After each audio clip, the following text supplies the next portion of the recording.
Bienvenue dans ce nouveau numéro de PAF et dans quelques instants, nous allons ouvrir un procès, un vrai procès, avec un procureur, un avocat. Nous allons faire le procès de Gabriel Matzneff puisque la justice ne l'a pas encore fait, elle le fera peut-être un jour, les médias le font, eh bien nous aussi on va le faire, mais on va le faire sous la forme d'un vrai procès avec une attaque et une défense, comme au foot. Mais nous parlerons d'autres sujets. Il y aura évidemment l'affaire Carlos Ghosn. Il y a aussi, on va essayer de décrypter un peu ce qui se passe sur le problème des retraites. On parlera aussi de l'affaire BlackRock. Est-ce que le président de la République a eu raison de remettre la Légion d'honneur au président de ce fonds de pension? Pour parler de tout cela, Jean-Charles Lajoigny, bonjour. Bonjour. Vous êtes éditeur. On parlera peut-être en fin d'émission de votre dernière parution, Les deux pieds dedans. Dans quoi? Oui, on se demande. Non, c'est le chef-d'œuvre de la rentrée, ça. Ah, c'est vrai? Ah oui, non, alors, bien évidemment, entre Matzneff et ça, il n'y a pas photo. Hein. Donc, voilà. Il n'y a pas de petits-enfants? Il n'y a pas de petits-enfants. Non. Nous avons le président, ou le procureur, Stéphane Monson, ou le professeur. Ou le professeur. Aussi le professeur Stéphane Monson. Oui. Alors, vous auriez pu venir avec une robe rouge de professeur. Oui, mais en dehors de l'enceinte universitaire, voilà. je suis assez modéré là-dessus. Absolument. Oui. Cela dit, c'est magnifique. Hein. Tout à fait. Oui. Oh, c'est du lapin. C'est du lapin. C'est du lapin depuis quelques années, comme chez les avocats et les magistrats. Tout fout le camp. Et votre robe de prof aussi. Tout fout le camp. Mais c'est de ça qu'on parlait. Bonne année. Je ne comprenais pas. J'ai pas bien suivi. Eh bien, on verra. C'est un peu comme. C'est un peu comme sur l'affaire Matzneff, les temps changent. Hein. Voilà, autre époque. Oui. Et il y a une avocate, évidemment, Bonjour, c'est vous, oui, qui allez prendre la défense de Gabriel Matzneff, c'est donc Florence Mercadier, du barreau de Versailles. Tout à fait. Et vous avez accepté, vous avez été commise d'office, pratiquement. C'est ça, alors que nous sommes en grève. Mais bon, Et alors vous êtes en grève. Voilà, donc je vais faire... tant pis, je ne vais pas être solidaire avec mes confrères pour ce procès. Mais nous allons commencer peut-être par autre chose. L'événement médiatique, l'événement dont on a beaucoup parlé, c'est l'évasion et la conférence de presse de Carlos Ghosn.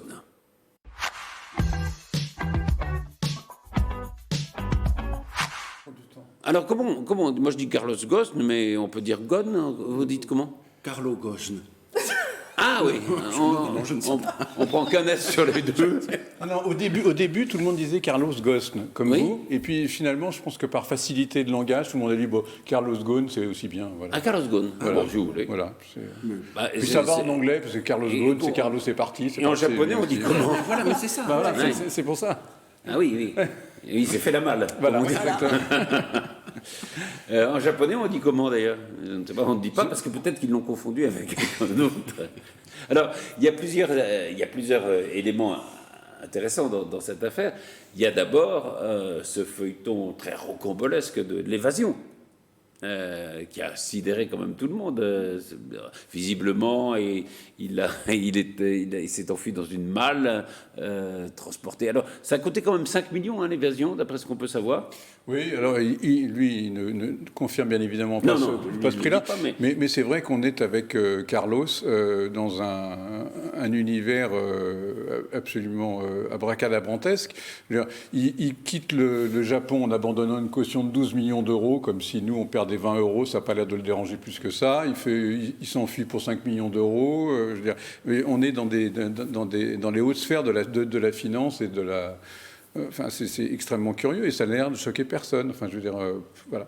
Après, sur le personnage est totalement déplaisant parce que c'est quand même quelqu'un qui a passé 17 ans à nous dire tout le plus grand bien du Japon, de la société japonaise, qui était un paradis, c'était presque un exemple, c'était merveilleux, etc. Il ne parlait pas de la justice. Mais pendant ces 17 ans, il ne s'est jamais occupé de savoir quel était le fond du Japon, de la société japonaise. Ça ne le concernait pas, il était au-dessus de ça.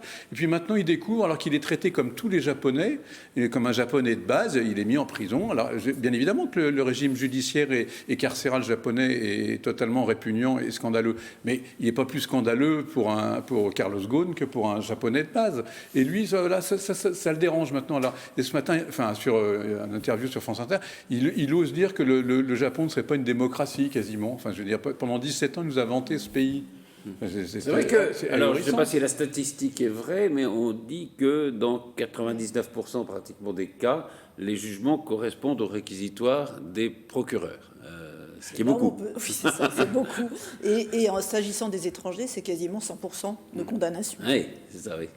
Non, alors, d'ailleurs, on peut interpréter l'évasion de deux façons. Est-ce qu'on s'évade parce qu'on est coupable ou est-ce qu'on s'évade parce qu'on est innocent et qu'on pense qu'on ne pourra pas prouver son innocence? Les deux thèses sont tout à fait compatibles, hein. Enfin, tout à fait défendables, je veux dire, l'une et l'autre. Mais oui, encore une fois, la seule chose qui est curieuse, c'est les paroles de Carlos Ghosn, qui a l'air de dire que lui, c'est pas une fuite, qu'il ne fuit pas la justice, mais il fuit l'injustice. Enfin, c'est ce que tout, je parle sous ton contrôle, mais ce que tout présumé coupable ou présumé innocent accusé va dire. J'ai jamais vu bien évidemment. Et alors, il se plaint aussi, il dit j'ai pas vu ma femme, mais qui prisonnier voit sa femme tous les jours, qui mis en accusation à des conditions de vie agréables. Il a l'air de découvrir comme ça tout d'un coup le monde en disant bah oui, mais c'est curieux, je suis traité comme tout le monde. Bah, heureusement qu'il est traité comme tout le monde. Et je veux dire, il était au Japon, il a fait fortune au Japon, et bah, qu'il assume les conséquences de sa vie et de ces choses au Japon. Enfin, pourquoi est-ce qu'on traiterait... Il y a peut-être un côté psychanalytique, puisqu'on apprend, je crois que c'est dans l'Obs, que son père... Dans l'expression. Dans non l'Obs, ah bon ouais. Que son père était un trafiquant de pierres précieuses, et qu'il a été accusé de meurtre, mis en prison, relâché, ensuite remis en prison ensuite pour trafic de faux billets.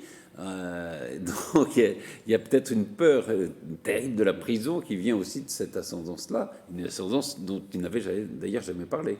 On peut s'inquiéter de ce que va faire le fils de Carlos, alors. Oui, ça saute une génération. Mais il y a en tout cas une entreprise de communication qui est assez redoutable, à la hauteur du personnage, mécanisme de communication dans lequel Carlos Ghosn se révèle excellent communicant. Oui, meilleur qu'il n'était quand il était PDG. Bien meilleur, en effet, qu'il n'était lorsqu'il était aux affaires. C'est pas sans rappeler. Alors, je ne sais. Est-ce que c'est Anne Méo qui est derrière tout cela, alors qui est de la communication. Décidément partout et toujours auprès de. Ça n'a pas marché avec Fillon. Ça a moins bien marché avec Fillon. Voilà, mais alors ça me rappelle, mais toute chose étant égale par ailleurs, c'est-à-dire qu'en réalité ça n'a que peu à voir, mais ce qui s'était passé avec Strauss-Kahn, où il y avait une espèce de sidération, etc. Alors les conditions étaient totalement différentes, etc. Et puis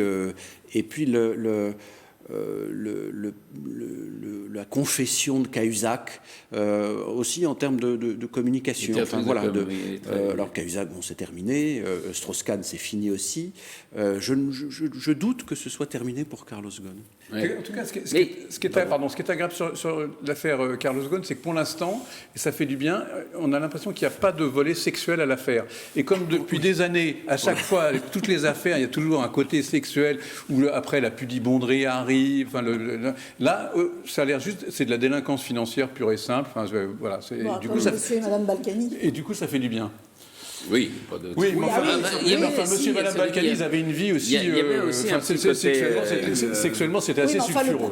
Oui, mais le procès n'a rien de sexuel. Non, le procès est purement financier. Il y avait une histoire de revolver sur la tempe, fut un temps. Oui, absolument. Mais ça peut être un jeu sexuel. Pourquoi pas. Mais vous avez raison de rappeler au fond Strauss-Kahn, Cahuzac, parce que c'est peut-être ça qui provoque un peu l'intérêt, la sidération, c'est la chute des puissants. Il y a de ça pendant cette affaire Ghosn. Mais bien sûr. Alors la chute des puissants, mais enfin une chute de puissants. C'est-à-dire qu'en effet, n'importe quel kidam n'a pas les moyens de s'évader dans une malle avec des jets privés, etc. C'est une chute de puissants. En laissant, en effet, comme vous l'avez dit, une caution de 12 millions. Voilà. Enfin, c'est pour le personnel, comme on dit au casino. Tout le monde n'a pas un réseau aussi incroyable que lui pour pouvoir avoir des relais et pouvoir partir de cette manière-là. Bien sûr. Cela dit, au-delà de l'affaire, c'est quand même rocambolesque et assez amusant. On dit d'ailleurs que Netflix, toute une série, et lui précise qu'il y en a d'autres sociétés de production de films qui sont intéressées Et évidemment, par cette histoire d'évasion, plus que par les contes de Renaud.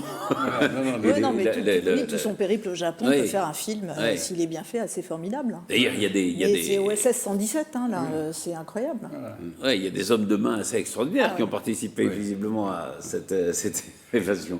Il y a quelques pilotes qui sont un peu embêtés, j'ai bien compris, non, qui sont plus ou moins embastillés en Turquie, ce qui doit être à peu près aussi sympathique que d'être embastillé au Japon. Il y a un film Express qui montre que c'est pas terrible. Donc voilà, et donc quand on entend Carlos qui dit oui, je veux pas raconter ce que je veux mettre personne dans l'embarras, il y a déjà pas mal de gens qui sont dans l'embarras, quoi. Donc il a une notion assez. Après, il y a ces avocats japonais, parce que ces avocats japonais étaient. Alors eux, ils séquestraient les passeports, puisqu'il avait 3 passeports, donc ils séquestraient les passeports, et ils s'étaient portés garant de ce qu'il resterait dans son domicile et que l'assignation à résidence serait respectée. Donc je pense que c'est un peu compliqué pour eux, quoi, hein. Mettez-vous en grève en soutien de vos frères japonais. Après, il y a le volet industriel qui est intéressant aussi, parce qu'il a l'air de dire qu'aujourd'hui, Renault est en difficulté, que l'alliance Nissan-Renault, ça ce qui est vrai, connaît un contre-coup terrible. Donc, en fait, il a l'air de dire que personne n'a été à la hauteur quand on lui a succédé. Il expliquait que Renault, je ne sais pas si c'est vrai ou pas, que Renault perdrait 20 millions par jour. Par jour. En bourse, enfin. Oui. Après, moi, j'ai un petit peu de mal à croire. C'est pour ça qu'il dit les 11 millions à côté, c'est de la rigolade. Les 11 millions de frais qu'on demande. S'il est aussi brillant que ça, je suis un peu étonné parce qu'on ne construit pas une voiture, on ne la conçoit pas en 10 minutes. Donc, ça fait un peu plus de 14 mois qu'il n'est plus à la tête de Renault. Et là, tout d'un coup, ce serait la catastrophe. Alors qu'une voiture, ça se prépare 15 ans à l'avance. Enfin, tout se prépare. Non, je pense qu'il parle de la stratégie d'entreprise, des liens avec Nissan. Du ratage de l'accord avec Fiat, qu'il a fait finalement avec Peugeot, alors que, dit-il, lui, il l'aurait mené à bien, tout c'était pratiquement fait. Tout ça paraît un peu rapide, et puis je rappelle aussi que Carlos Ghosn, c'est quand même le type qui a laissé s'évader, entre guillemets, son numéro 2, Carlos Tavares, pour prendre la direction du principal concurrent, Peugeot. Donc, si génial soit-il, il aurait pu faire signer peut-être un contrat de non-concurrence. Peut-être que l'autre avait envie d'être numéro 1 aussi. Bah oui, mais s'appelle Carlos. Ça se gère. Mais ça se gère, encore une fois, être un grand patron, c'est ça aussi. Alors, je veux dire... et puis, il y a eu l'affaire de l'espionnage, l'affaire ridicule. C'est totalement scandaleux. Je veux dire, Enfin, trois faux espions. Il y a une espèce de rhétorique tellement commune, une espèce de manque d'humilité et de toujours la faiblesse de se croire indispensable. Vous savez, un philosophe charentais disait, charentais maritime, disait on succède à des incompétents et on est remplacé par des ingrats. Voilà, Ghosn me fait penser exactement à ça. Tout à fait juste. Alors qu'il n'est pas charentais, lui. Et puis, il y a un passeport charentais aussi, je ne sais pas. Mais cette idée de l'intérêt de beaucoup de producteurs de films, elle est assez intéressante parce qu'au fond, on est à les limites de la fiction, de la réalité, quoi. On voit bien pourquoi on est intéressé par ça, quoi. Ouais, enfin, et tout est possible, quoi. Enfin, c'est assez marrant, quoi. Enfin, on est dans un monde où tout est possible. C'est-à-dire qu'un PDG qui s'évade, ça devient un film, quoi. Ça devient une fiction. Hein, non, oui. Non, mais c'est vrai. C'est vrai qu'on a l'impression un peu que tout fout le camp. Jean-Charles, vous ne trouvez pas? Oui. Bon, on a fait le tour Enfin, on a fait le tour. Il y a sûrement d'autres aventures. Oui, c'est l'épisode. Moi, je rêve que les services secrets nippons enlèvent Carlos Ghosn au Liban, comme auraient pu le faire les services secrets israéliens. Et là, on se dit, ça aurait de la gueule, ça redorerait l'image du Japon. Oui. Alors, peut-être que c'est pas non plus Eichmann, mais... non, mais c'est Alors, on va passer maintenant à l'affaire Matzneff, et ça va être le procès.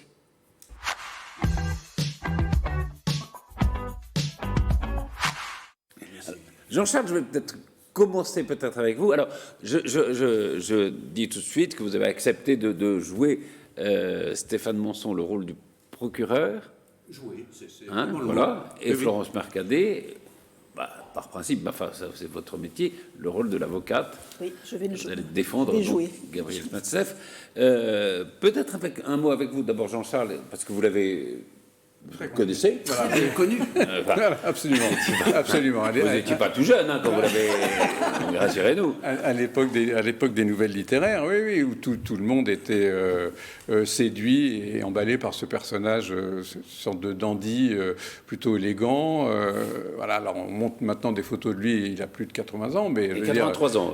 À l'époque des faits qu'on lui reproche notamment avec cette jeune femme, il avait 50 ans, il portait beau, il était assez élégant, il s'exprimait bien, et puis c'est vrai qu'il a plutôt une belle plume. Alors après, le problème, c'est que je pense que peu de gens ont lu vraiment la totalité de ses écrits, et que voilà. Est-ce que tout le monde a lu les passages incriminés où il se vante effectivement de relations avec de très jeunes enfants? Peut-être pas.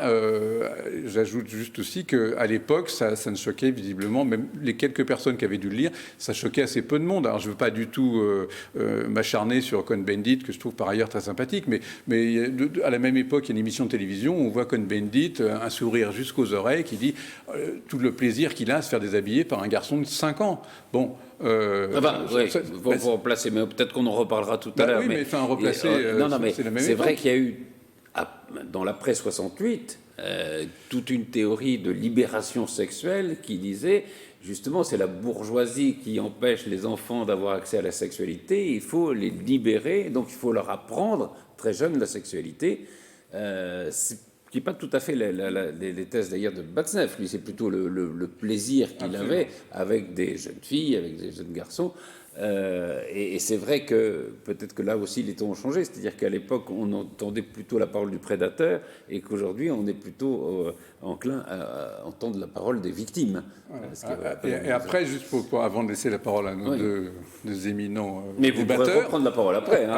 J'espère. Il va falloir juger. Non, je trouve curieux le fait que tout le monde le laisse tomber, c'est-à-dire que tous les gens qui en disaient le plus grand bien, il n'y a plus personne. Alors bon, oui, les gens qui font des émissions littéraires regrettent de l'avoir invité. Voilà, il y a quand même un côté... oui, les mêmes, c'est ça, qui l'ont censé, le laissent tomber aujourd'hui. Gallimard ne publie plus aussi, son journal. C'est vrai qu'il y a une sorte de lâchage et de lynchage. Enfin. La seule vraiment respectable dans toute cette affaire, c'est Denise Bombardier, qui s'était à l'époque émue de ce qu'il écrivait, qui à l'époque s'est fait traiter de mal baisé à l'époque, parce qu'elle avait le malheur de dire c'est pas bien, au Canada vous seriez condamné, etc. Et bon, elle est cohérente depuis 30 ans, quoi, alors que tous les autres qui l'ont encensé, ils sont là. Normalement, en France, il aurait dû être condamné aussi. Alors, à l'époque. Je rappelle, et puis après, on va écouter vos arguments des uns et des autres. Je rappelle, donc, Gabriel Batzneff, écrivain, qui a écrit un certain nombre de romans, d'essais. Il y a un essai qui s'appelle Les moins de 16 ans, dont le titre dit quand même bien les choses. Un certain nombre de romans dans lesquels il raconte ses amours avec des jeunes filles qui n'avaient pas la majorité sexuelle, qui a été donc un écrivain encensé parce que c'est un bon styliste, il faut le dire, qui est aujourd'hui lâché de toute part, que Gallimard ne publie plus, que les gens qui l'ont encensé lâchent un peu. Donc... Juste une petite précision, vous parlez de roman. Si c'était un roman, ça ne me gênerait pas. Ce sont des journaux. Des journaux. Voilà, parce qu'un roman... Il y a des romans, il y a les deux. J'espère qu'on peut continuer à écrire ce qu'on veut et toutes ces perversions dans un roman. Mais quand on met journal et quand on met récit, là c'est différent, je trouve. Alors, on va commencer évidemment par l'accusation. C'est donc à vous, monsieur le procureur Manson, monsieur le professeur. Oh, mais merci Patrice. Mais pour le jeu. Oui. Merci, Patrice. Finalement, mon rôle n'est pas simple parce que je ne cache pas qu'il aurait été plus confortable pour moi d'être à la place de Maître Mercader-Choquet, parce que il y a finalement beaucoup plus de mon point de vue, de billes pour la défense qu'il n'y en a pour la poursuite et l'accusation. Mais sans s'attacher uniquement aux aspects juridiques qui vont très vite lasser notre auditoire, je crois qu'il y a deux grandes questions. Il y a un écueil impérativement à éviter, me semble-t-il, dans la condamnation qu'on peut appeler à destination de Matzneff. Cet écueil, ça consisterait à poser qu'une époque va juger l'autre. Et je crois qu'il faut extraire impérativement la question personnelle qui concerne l'individu, le citoyen, le justiciable, non justiciable Maznef, de son œuvre et de l'époque dans laquelle il a produit cette œuvre. Vous avez raison de souligner, moi j'ai réécouté, non pas pour les besoins de cette émission, je l'ai fait il y a déjà plus d'un mois, en replay sur le site de France Culture, une émission qui doit dater de 1976 ou 77, une excellente émission à laquelle Michel Foucault était convié. Michel Foucault, qui est un très grand philosophe, l'un des plus grands esprits du XXe siècle, mondialement connu, et qui argumentait à l'époque en faveur, ça a été dit ici, du développement de la sexualité des enfants. J'ai relu aussi le billet, la pétition qui avait été publiée dans les grands quotidiens de l'époque pour défendre en effet 3 pédocriminels qui étaient... à l'initiative de Matzneff. À l'initiative de Matzneff lui-même, qui était jugé d'ailleurs devant les juridictions versaillaises, semble-t-il.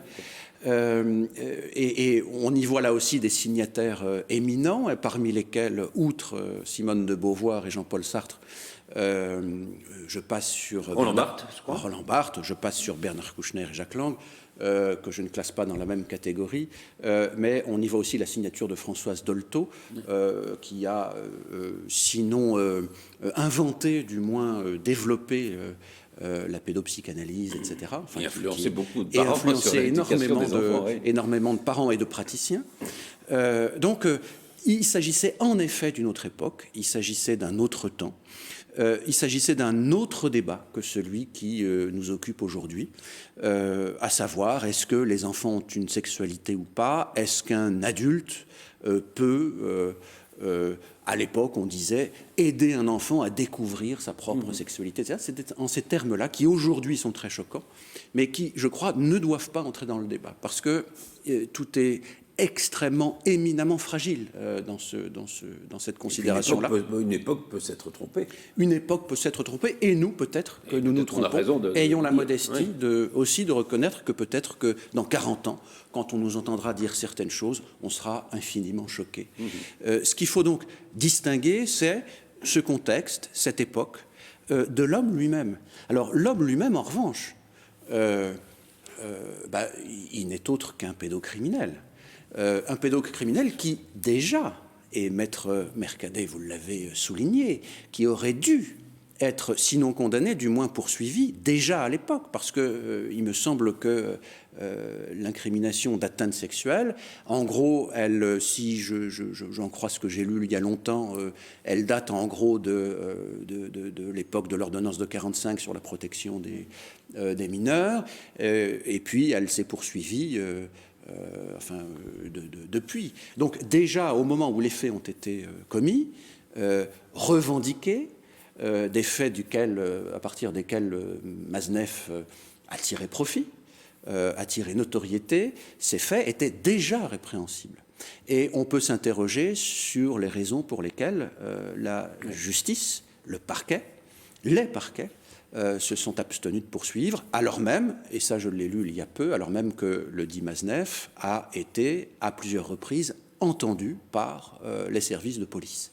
Bon, des protections, etc., des complicités, très probablement.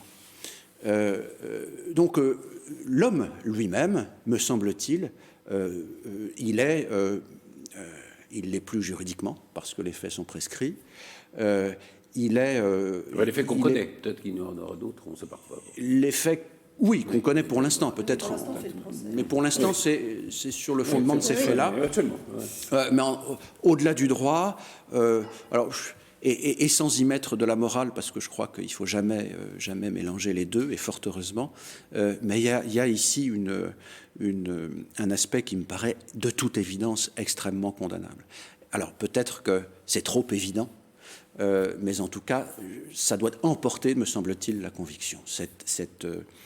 Ces agissements personnels qui, déjà à l'époque, étaient profondément répréhensibles. Et vous avez raison de rappeler, au fond, que juridiquement, ce qui intéresse, c'est le personnage, c'est pas l'époque.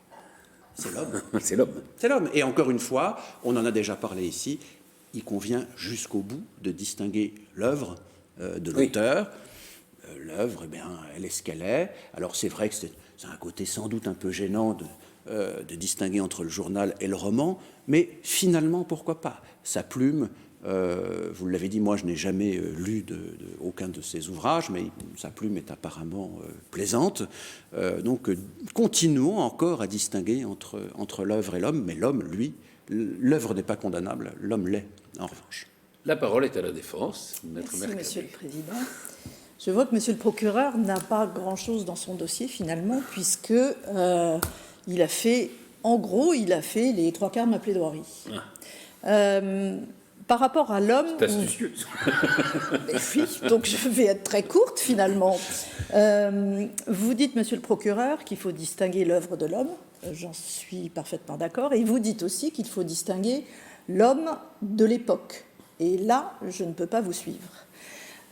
Car on ne peut pas dire qu'un homme ne fait pas partie d'une société, qu'un homme évolue hors sol et hors d'une époque, et qu'il est unique, détaché de la société et de l'époque. C'est totalement faux, puisqu'il faut pouvoir, lorsqu'on est dans un procès pénal, on juge un homme, mais un homme dans son contexte, un homme dans son histoire, et un homme dans son environnement, que l'on ne peut pas détacher lorsque l'on juge cet homme. En matière pénale, il faut pouvoir, pour condamner quelqu'un, rapporter 2 éléments. Premièrement, est-ce qu'il y a des faits délictueux ou criminels? Et deuxièmement, est-ce qu'il y a une intention délictuelle ou criminelle de la part de la personne qui est jugée, en toute conscience donc de commettre un crime? À l'époque, effectivement, les faits qui ont été commis par mon client étaient condamnables et pouvaient être parfaitement poursuivis, puisqu'il a eu des relations amoureuses et sexuelles avec des jeunes filles et des jeunes garçons qui avaient moins de 15 ans, puisque la majorité sexuelle était à 15 ans et elle l'est toujours. Quelle est son intention? Son intention, c'était d'avoir des relations avec des jeunes sans les contraindre, sans apporter la moindre violence à leur égard, et au vu et au su de tous les acteurs de la société. Il était invité par des journalistes sur des plateaux dans lesquels il exposait ses journaux et ses écrits qui ne sont pas des fictions, puisqu'il racontait sa vie et ce qu'il faisait. Les journalistes, Bernard Pivot en tête, qui aujourd'hui vient dire que finalement c'était pas si clair et que certains journalistes regrettaient de l'avoir invité, de l'avoir interrogé en sachant et en glorifiant entre guillemets ses actes. Il y avait des lecteurs qui étaient informés, les éditeurs en premier lieu aussi étaient informés de ce qu'ils éditaient, certains parents, dont la mère de Vanessa Springora. Voilà. Elle était parfaitement informée, en plus elle était dans l'édition. Oui. Elle l'invitait à sa table, elle laissait sa fille partir dormir chez... Aussi, enfin. Pardon? Elle dit qu'elle l'a mis en garde. Qui? Pardon, excusez-moi. Elle a mis en garde qui? Sa fille, Matzneff? Oui. Oui, mais enfin, elle l'a mis en garde, sa fille était mineure, elle pouvait faire plus que de la mettre en garde. Elle pouvait aussi déposer plainte dès lors que sa fille était mineure, ce qu'elle n'a pas fait. Donc, à l'époque, toute une partie de la société, certes élitiste, était parfaitement informée, et, comme vous le disiez, la justice aussi était informée. La justice a fermé les yeux, les oreilles et la bouche, et n'a rien fait, malgré les enquêtes de police. Donc, si la justice n'a rien fait, c'est probablement, et vous dites il faut détacher ça de l'époque, mais enfin la justice, elle était dans une époque dans laquelle elle pouvait parfaitement le poursuivre et le condamner sur des faits, puisqu'il avait des relations avec des mineurs qui n'avaient pas cette fameuse majorité sexuelle. Mais cette époque, comme vous le disiez, il y avait toute une catégorie de personnes qui mettaient en avant les bienfaits, entre guillemets, de ces relations entre des adultes et des jeunes mineurs. En premier lieu, vous l'avez cité, Françoise Dolto, qui considérait que l'enfant qui avait des relations sexuelles avec un adulte consentant était parfaitement légitime et normal. qu'un père qui avait des relations avec sa petite fille ou son petit garçon, c'était une façon de lui montrer à quel point l'amour pouvait être formidable et de lui dire qu'il l'aimait, ce qui est quand même un peu surprenant. Et elle a même déclaré dans un entretien à la revue Choisir la cause des femmes en 1979 que lorsqu'un adulte demande à une jeune femme ou un jeune garçon s'il veut avoir des relations sexuelles et si l'enfant l'accepte, à partir du moment où il y a un consentement de l'enfant, il n'y a pas de problème.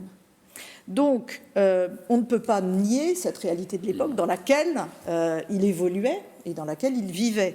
Et il n'était pas le seul à être dans cette configuration, puisque vous avez Jean Genet, vous avez André Gide, vous avez Roger Perfit, vous avez Tony Duvert, qui a eu un prix Médicis en 1973, vous avez quand même Michel Foucault, qui a écrit quand même sur les sexualités parallèles et périphériques. Vous l'avez cité, cette lettre de Sartre et Simone de Beauvoir et de Michel Foucault en 1970 sur ces pédophiles qui étaient jugés. Donc, on se retrouve aujourd'hui dans effectivement une autre époque, un autre regard, et puis un basculement avec toute une mouvance depuis le début des années 2000 sur la mise en avant de la parole de l'enfant et la parole des victimes.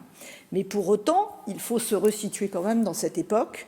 On en pense effectivement aujourd'hui beaucoup de mal, alors qu'à l'époque on en pensait peut-être un peu plus de bien, du moins au niveau des élites, des intellectuels et, excusez-moi de le dire, monsieur le procureur, mais de la justice également, puisque manifestement, enfin clairement, elle n'a rien fait. Et c'est bien pour ça que les faits sont prescrits. Ils sont prescrits parce que tout le monde savait, mais personne n'a rien fait. Il n'y a eu aucune plainte de la part des victimes. Alors, les victimes, elles étaient mineures, donc elles ne pouvaient pas déposer plainte, mais les parents n'ont pas déposé plainte, les éditeurs ont continué à éditer. Il a eu le prix Renaudot en 2013, il a encore édité... Pardon ? Prix de l'essai, pardon. Oui, mais oui. En 2013, en 2017... Il y avait des amitiés, hein. Voilà, bien sûr, Gallimard, Stock, etc., l'éditait, puisque maintenant on est tombé dans un monde de l'hypocrisie totale de la part de tous ces bons penseurs de l'époque de Saint-Germain-des-Prés, qui lui tournent le dos maintenant en disant toutes des horreurs sur lui alors qu'il l'avait soutenu et qu'il l'avait fréquenté. Donc les faits, à mon sens, ne sont pas établis, quoi que vous disiez, ne sont pas établis dans l'intention qu'avait mon client à ce moment-là, et je pense que, Monsieur le Président, vous ne pouvez que la quitter. Alors, je ne veux pas prononcer de jugement, mais il y a une chose, si je peux revenir sur ce que vous avez dit, et qui me paraît très importante, absolument. Non, c'est quand vous dites, oui, c'était au vu et au su de tout le monde. C'est-à-dire, un pédophile, aujourd'hui... Sa première intention, c'est de se cacher de ce qu'il fait. Et c'est vrai que là, on peut pas dire de Matzneff qu'il se cachait de ses actes, pour le moins. Il y a même le contraire. Il s'en vantait, il les écrivait et il les recommandait même à d'autres. À l'époque, Florence a tout à fait raison, si les gens... Enfin, c'était totalement différent parce que sinon, Gabriel Matzneff n'aurait jamais écrit récit, il se serait caché derrière le mot roman. Oui, il aurait pris un pseudonyme. Il n'y aurait eu aucun problème. Et pour en revenir aussi à ce que Florence disait, c'est que dans le 19 décembre 2019, donc il y a à peu près moins d'un mois, dans Le Point, il y a une chronique, un papier de Jérôme Begley qui dit le plus grand bien du dernier tome du journal de Gabriel Matzneff. Nous sommes le 19 décembre 2019. Donc quand j'ai lu ce hallucinant. Je l'ai lu ce papier et je suis tombé dessus après que l'affaire a été déclenchée. Je dis, mais attends, il n'y a pas un mot. Rien du tout. Il dit quel styliste, il faut que tout le monde lise ce journal. Incroyable, le 19 décembre. Alors, donc on comprend bien, si le 19 décembre 2019, on dit le plus grand bien de Gabriel Matzneff, on comprend bien mais tout le monde, maintenant tout le monde dit du mal, mais jusqu'à la sortie du bouquin, tout le monde dit, ah bah oui, Matzneff c'est bien, personne ne se... Là, on apprend qu'il a un appartement de la ville de Paris depuis 30 ans, je veux dire, ça ne choquait personne, je veux dire, rien n'était choquant. Donc tout d'un coup, Jérôme Begley, c'est simplement... Et une petite allocation du Centre national du livre. Qu'il ne va plus avoir. Pas énorme non plus. Alors maintenant, on est là, tout le monde voudrait le dégrader, c'est juste si on ne va pas l'emmener en place de grève pour lui arracher ses vêtements, le flageller. Enfin, je veux dire, il y a un côté, mais totalement Alors, cela scandaleux. dit, pour revenir à ce que disait Stéphane Monson, c'est-à-dire le changement d'époque, il y a en effet... alors, après, peut-être qu'on peut aussi porter des jugements sur les époques. Je veux dire, il y a quelque chose qui me paraît choquant, enfin, et qui est moins choquant aujourd'hui, c'est que à l'époque, on n'écoutait que la parole de Batzneff. Qu'aujourd'hui on puisse écouter la parole de Vanessa Springora, enfin, et des gens qui ont été les victimes, et quand on voit et très probablement les ravages que ça peut causer dans la vie de ces jeunes personnes, enfin de ces personnes qui étaient jeunes à l'époque des faits, c'est un peu comme dans l'affaire Weinstein. Je veux dire, c'est quand même très important d'écouter cette parole-là. Oui, ces ravages psychiatriques, psychanalytiques sont réels. Réels, absolument. Sont réels. Mais et on s'en foutait un peu, voilà. On les ignorait. Enfin, comme vous le soulignez, enfin, c'était pas la question de... la question de la parole de ces mineurs n'était pas prise en compte, ne serait-ce que parce qu'on ne les considérait pas comme des victimes. Aujourd'hui, la parole de la victime, depuis déjà assez longtemps, est bien mieux et bien plus prise en compte, et c'est heureux, mais ce n'était pas à l'époque. Ces jeunes n'étaient pas des victimes. Écoutez le replay de cette émission, c'est complètement édifiant. Ah oui, absolument. Et c'est même une question, c'est même pas une question ni de mœurs, ni culturelle. Pour moi, c'est à l'époque une question politique. Tout à fait. Considérer que des adultes puissent, entre guillemets, éveiller la sexualité d'enfants, c'est-à-dire de mineurs de moins de 15 ans, c'est une question politique. Je ne sais plus si c'est Foucault ou je ne sais plus quels sont les autres invités, mais l'un des participants à l'émission dit, au fond, être du côté de la famille patriarcale, papa, maman, les enfants, etc., c'est être du côté des flics. Et nous, on voulait pas, et des gros réactionnaires. Ouais. Et nous, on ne voulait pas être du côté des flics. Donc, c'est un magnifique amalgame, une espèce de rhétorique qui est complètement folle.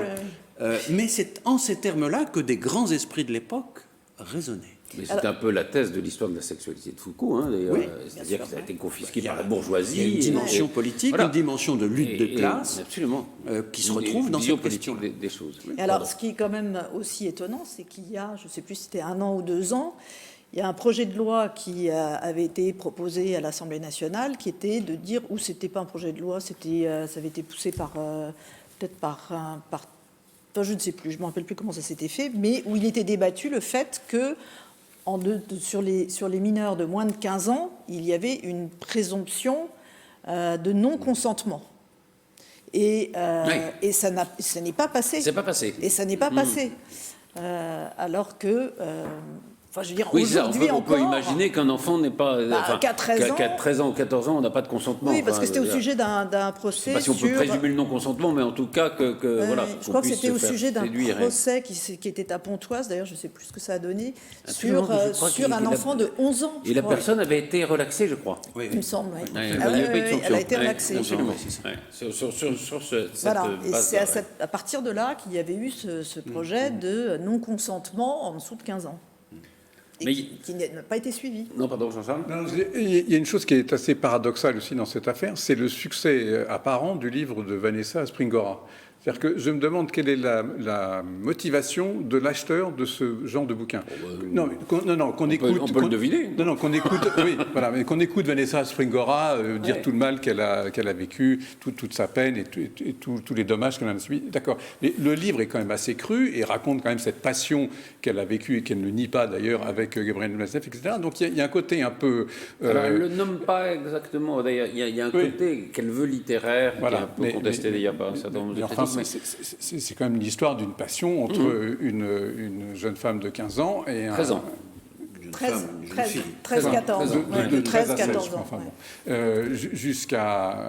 avec un type de 50 ans. Et je trouve curieux ce goût du public en disant alors, elle va nous raconter tout ce qu'il lui a demandé de faire, tout ce qu'il a fait, c'est passionnant, etc. Alors, d'un côté, le lecteur est passionné, puis de l'autre côté, il juge que le type, on devrait lui couper la tête. Enfin, je trouve ça assez curieux De toute façon, bon, après les motivations. Hein.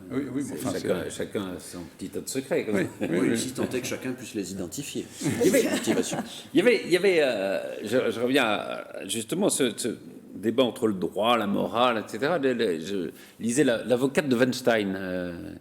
Dit, je ne dis pas que mon client n'est pas un pécheur, parce qu'aux États-Unis, on parle beaucoup de religion, mais c'est pas pour ça que juridiquement, il peut être condamné.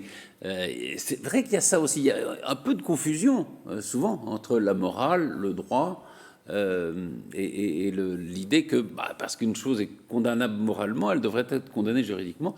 Il faut rappeler que ce n'est pas forcément le cas. Heureusement. Heureusement. Mais évidemment, la morale.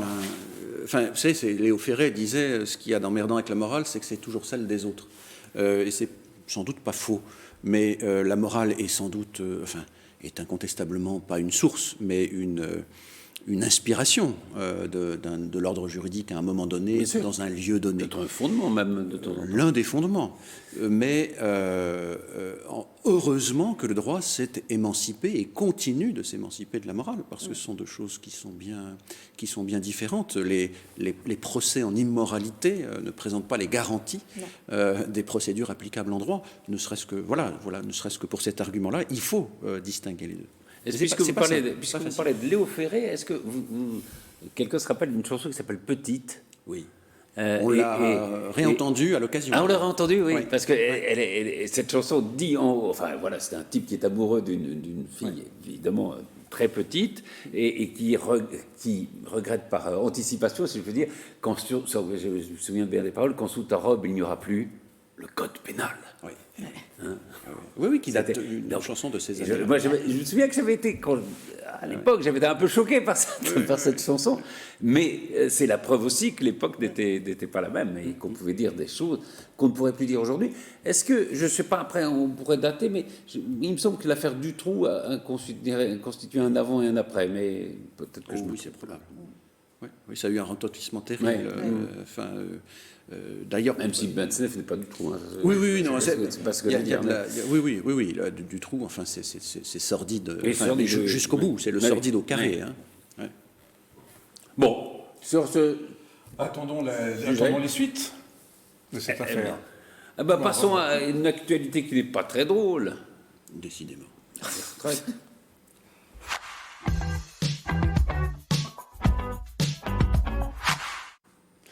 Alors, il y a plusieurs manières de parler. Alors, on peut parler de ce qui se passe, c'est-à-dire les conflits qui n'en finissent pas. Ça fait combien? Une quarantaine de jours de grève. On ne voit pas très bien la solution. Chacun a l'air de rester sur sa position. Le gouvernement voit les syndicats qui voient le gouvernement. Personne ne s'entend. Enfin bon.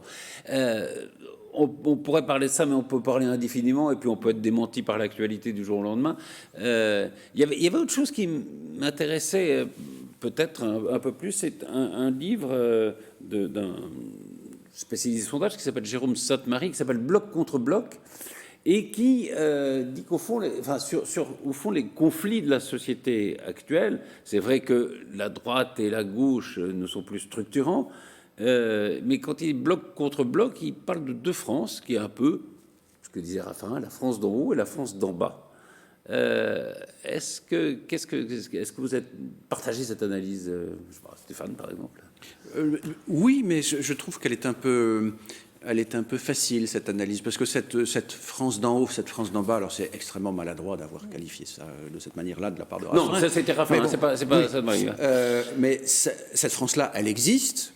Elle existe socialement, économiquement, culturellement, etc. Bon, une élite, il y en a toujours, de toute façon, alors quelle qu'elle soit, quelle que soit sa configuration et sa légitimité, mais il y en a toujours, y compris dans l'histoire, dans des régimes qui se sont qualifiés eux-mêmes de super-égalitaires. Bon, dans le régime communiste, il y avait une élite. Dans les régimes fascistes, il y avait une élite, etc. Bon. Et il y en a une dans la démocratie aussi. Mais c'est un peu facile parce que tout cela n'a rien de nouveau. Ce qui est neuf, en revanche, ce sont les modalités les vecteurs d'expression de ces deux blocs. Et ces vecteurs d'expression, avec les bouleversements de la géographie politique, ces vecteurs d'expression, ils sont endommagés.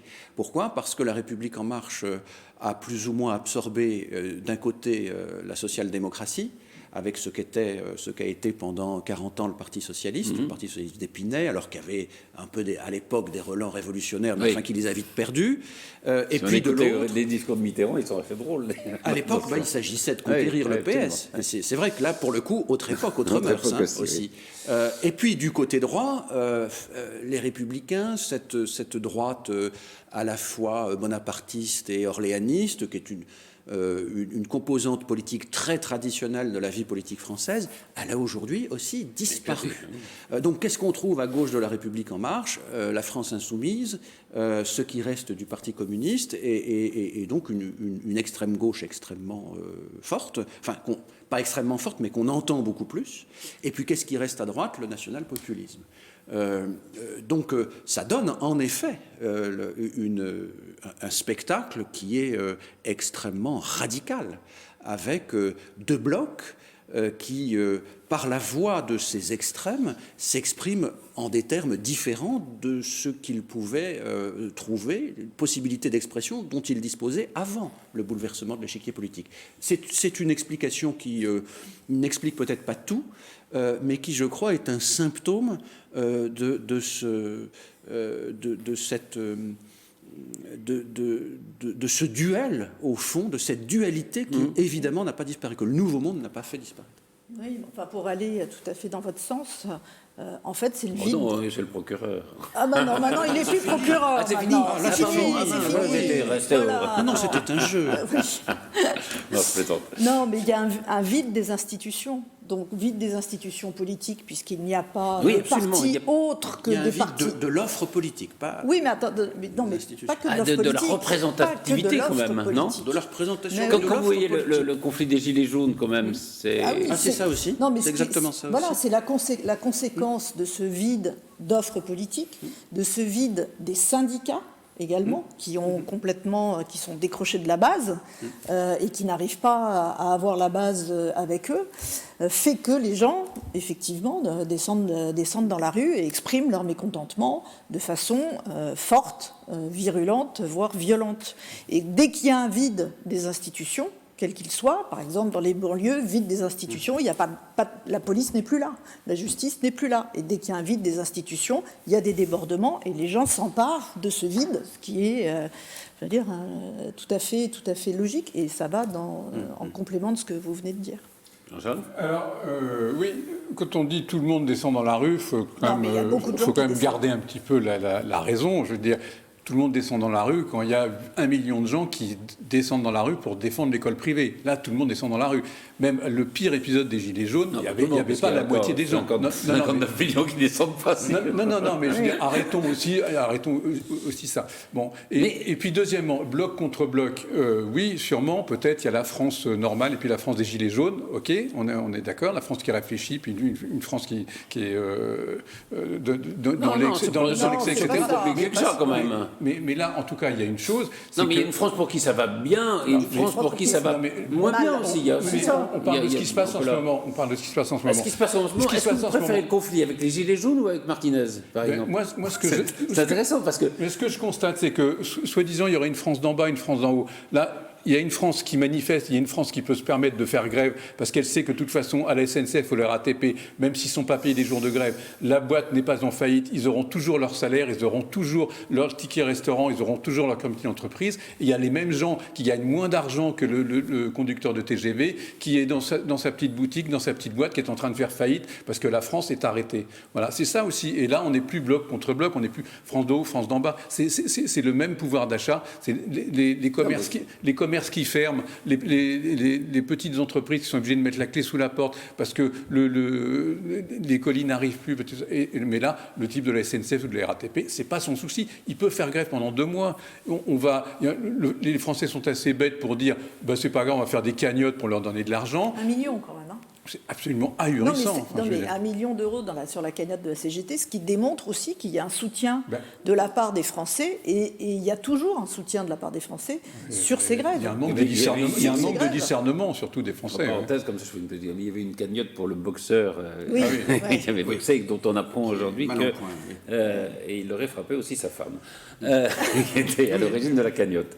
Bon, pardon, c'était une parenthèse. Mais non, c'est vrai que il y a ce qu'on a appelé la crise des corps intermédiaires, quand même, c'est important. Là, quand je disais est-ce qu'il faut préférer le conflit des Gilets jaunes ou le conflit avec Martinez, c'est que là, au fond, il y a quand même, Alain Mac disait c'est une bonne nouvelle, il y a un peu le retour des syndicats quand même. C'est choisir entre la peste et le choléra, votre question. Je veux dire, entre le Gilets jaunes ou Martinez, enfin c'est horrible. Si c'est ça la France, alors...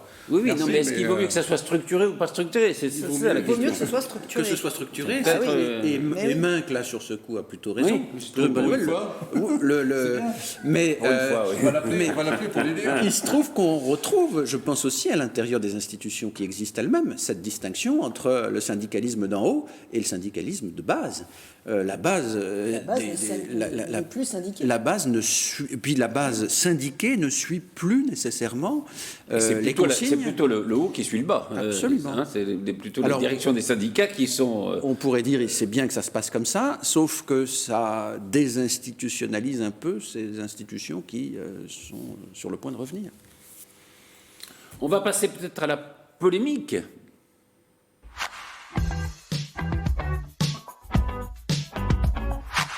Alors, je ne sais pas si ça vous divise beaucoup, mais j'ai entendu des choses formidables, parfois formidables, parfois choquantes, sur l'épisode de BlackRock. Alors, il faut dire un mot de ce que c'est BlackRock. C'est une société américaine qui est dirigée... Alors, il y a une branche française qui est dirigée par Jean-François Cirelli, qui est un ancien haut fonctionnaire, qui est un ancien aussi dirigeant de GDF Suez, et qui a été fait officier de la Légion d'honneur par le président de la République.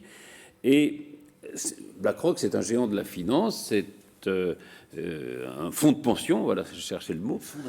Un fonds d'investissement. Et évidemment, comme cette remise de Légion d'honneur intervient au moment du conflit de retraite, on dit, attention, alors... C'est évident, c'est-à-dire qu'on va vers la privatisation des retraites, et c'est pour ça que Emmanuel Macron fait le président de BlackRock officier de la Légion d'honneur. C'est particulièrement maladroit de le faire en cette période-là. Il y a un côté soit ils ne se rendent pas compte de ce qu'ils font, soit provocateur. Mais pour autant, je ne vois pas le rapport entre BlackRock et la réforme telle qu'elle est présentée aujourd'hui. Mais est-ce que ce n'est pas aussi le rôle d'un président de la République de favoriser des investisseurs, parce que BlackRock soutient aussi nos entreprises. Il n'était pas à 6 mois près. Il ne peut quand même pas être à la CGT et aux Gilets jaunes de décider qui doit avoir la Non, mais je suis d'accord avec vous. Non, mais c'est aberrant. Qu'est-ce qu'il a fait de mal, ce pauvre Cirelli? Rien du tout. Mais si, vous êtes en train de dire que ce n'est pas le moment. C'est parce qu'il y a un moment pour... Dans 6 mois, ce sera le moment. Si c'est bien tout le temps. Si c'est mal tout le temps. Il n'y a pas de moment. La Légion d'honneur est un symbole. C'est la relation, en réalité, du président de la République avec des fonds d'investissement. Est-ce que c'est son rôle ou pas son rôle? Voilà, c'est ça. Moi, j'aurais aimé entendre les mêmes gens qui râlent contre la Légion d'honneur de Cirelli râler contre la Légion d'honneur de Mimimati, Ange Gardien. Hein, je veux dire, si on est dans le truc choquant. Non, mais franchement, non, mais... Mimimati aurait influencé très fortement Qu'est-ce que ça représente? C'est un choix. Je veux dire, on s'en fout de BlackRock. Non, on s'en fout. Non, mais on revient peut-être presque au bloc contre bloc, c'est-à-dire qu'il y a une France libérale et une France qui non, mais on ne donnera plus jamais Légion d'honneur à un grand patron, un capitaine d'industrie, parce qu'on a... C'est plus un haut fonctionnaire, c'est un grand patron. En disant ça va être le grand capital. Alors lui, il a été haut magistrat. Alors il a mis des gens en prison. Elle a. Non, mais vous voyez qu'il y a. On est chez les fous. Quand De Gaulle disait la politique de la France se décide par la bourse, il y a quand même cette vieille tendance de dire la politique ne doit pas se mêler avec les grands industriels. Il y a ce vieux réflexe quand même. Et puis, est-ce que c'est un réflexe qui est bien aujourd'hui, ou est-ce qu'au contraire il faut peut-être faire en sorte que le pays soit accueillant pour les entreprises? Voilà, et je crois qu'il l'est. Il l'a rarement été autant. Oui.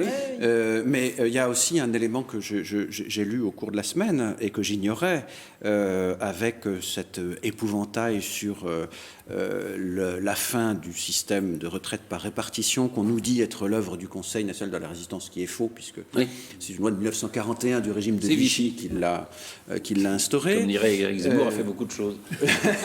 Voilà. Mais pour autant, le système de retraite par capitalisation, auquel chaque Français peut avoir accès de sa propre volonté, épargne retraite, etc., concerne aujourd'hui quand même 12 millions de personnes. En France. Bien sûr. 12 millions de salariés. Vie, etc. Absolument. Donc, les placements des accords d'intéressement, des plans épargne entreprise, dont bénéficient les salariés. Enfin, bon. Donc c'est pas un épouvantail. Attention au risque de... Non, le système est là. Et l'existence de ce système n'empêche pas le système par répartition d'exister et de fonctionner. Et il n'y a rien de choquant par rapport à la réforme des retraites, puisqu'il y a toujours un système par répartition. Absolument. Et donc, je ne vois pas le rapport entre... Mais simplement, il y a une confusion qui se fait, bien évidemment, dans les esprits. Non, mais il y a cette vieille idée que tout ce qui est l'industrie, tout ce qui est l'argent, c'est le mal, quoi. Voilà. Il y a quand même derrière ça... Oui. Il y a cette idée que le riche, il faut le sanctionner. C'est vrai. Alors qu'il faudrait enrichir le pauvre, plutôt que de sanctionner le riche. Merci infiniment. Merci à Florence Mercadet qui, je le signale, a perdu toute sa retraite en peu de temps, non? J'en ai perdu la moitié. Pardon? Vous êtes en grève? Nous sommes en grève, oui, tout à fait. Les avocats, enfin. Oui, les avocats sont en grève jusqu'à lundi prochain inclus.